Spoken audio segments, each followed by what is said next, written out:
Good morning, good morning, good morning, good morning, followers, good morning, friends, good morning, subscribers, good morning, all to Brahma's Backyard channel. So, it's a channel where it's a yardie living in a foreign. Yeah, now I came out this morning, did some watering, did some pruning, did some molding, so to speak, of the soil in the containers just for aeration purposes.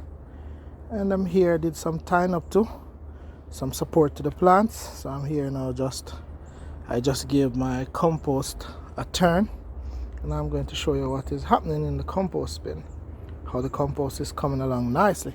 So these are the plants, my Scotch bonnet peppers coming on nicely also. As you can see some of the roots looking white and pretty that I almost dug up. So what I'm going to do now is just to pour some soil on top of that, just to hide the roots. But look at the plants, they have fruits coming up. Look at this one, I did some tying to this for some support. This is the gold sweet pepper, and I put the stake in to give some support in the ground, tied it up. This one also, but I placed the stake inside the container to the side, just to give the plant some support. I'll be tying those in a few, but this is what I wanted to show you mainly.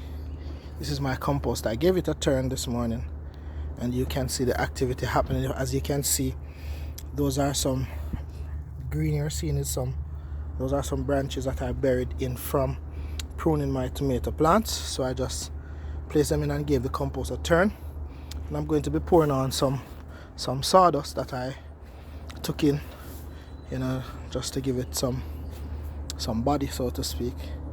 The wood chips just the same as the sawdust, so sawdust is just a more refined product than the wood chips, so it will help the breaking down process to be a little bit faster. But I'm just going to give you a little side of what is happening. So this is the compost that I turned, right, and these are my plants. This is the cabbage, right, and I sprinkled some ashes on it just to help prevent the bugs. And this is my pop chow. Also have some more Scotch bonnet peppers in these containers. These are all Scotch bonnet peppers in these containers. These bricks I'm going to be using to do some beautification to the callaloo bed up top that I'm going to show you in a few. So I also did some pruning to my tomatoes, and one fruit fell off. I'm so mad. But I pruned all the leaves, branches, so I want the plants to be getting, these fruits to be getting the nutrients. I want the nutrients to be hitting these fruits so they ripen faster and they become sweeter. They absorb all the nutrients from the soil before the leaves. So you'll notice that I left the leaves at the top above this cluster that hasn't started to bear fruit as yet, but these clusters have. So the nutrients from the plants will hit these clusters first. Once these clusters have ripened and I cut them off, then they're going to hit these next. Once those have ripened, then I'll just cut the leaves and continue upwards. Same for this one. I pruned all the bottom leaves, all the leaves above the clusters, right, so the nutrients will hit these bearing clusters first and then move all the way to the top. Now this is a 8-foot stake that I put in for support. And these plants are indeterminate plants, so they will continue growing as long as the weather conditions are good. Alright, so they will continue growing upwards. So once they have reached the peak of these stakes, I'm just going to let them turn back downwards, or I can release those binds and let the stem of the plant go to the ground and continue growing upwards. Yeah, those are my lettuce. Yes, my Queenberg lettuce, not the iceberg, the Queenberg. And these are some sanguine lettuce that I have here.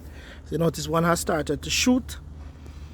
Now these are good to go. These are good for reaping and consumption right now. But what I'm going to use these ones that are shooting to do is to juice. I'm going to juice them along with the kale for my green juice.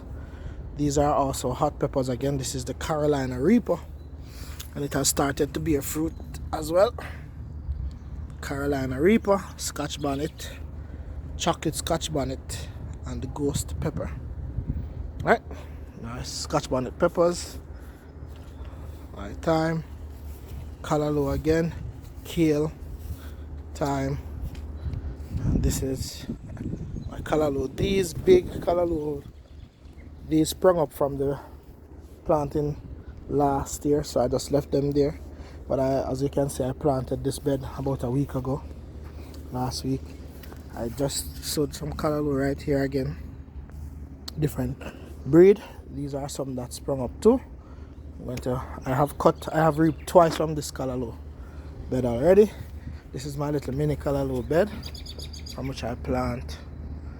This is the scallion, and these will be ready for reaping by the weekend or early next week.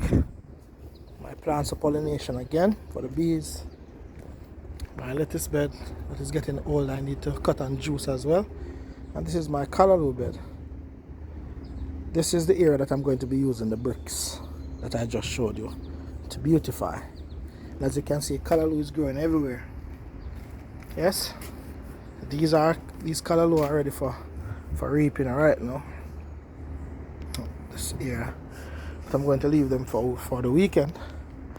Yep, so this is the backyard, and this, of course, this is my grilling area, so you can see. So this is the backyard. Yes, so I just poured the sawdust in, as you can see. I'm going to let this stay and continue to add compostable products to it, both from the kitchen and from the garden. Let this sit for about another 2 weeks, and then I come and give it a turn again. Or maybe in a week or so I come and give it a turn again. Yes, get the compost going for next season again. Yes, I still have some sawdust left inside this bag. I'm going to leave inside of it for it to continue to break down also. Yep, alright, that's it. Remember to like, comment, subscribe to Brahma's Backyard. Yardy, living in a farm. Big up on yourself, people. Stay tuned for the updates. Heart of love. Blessings every time.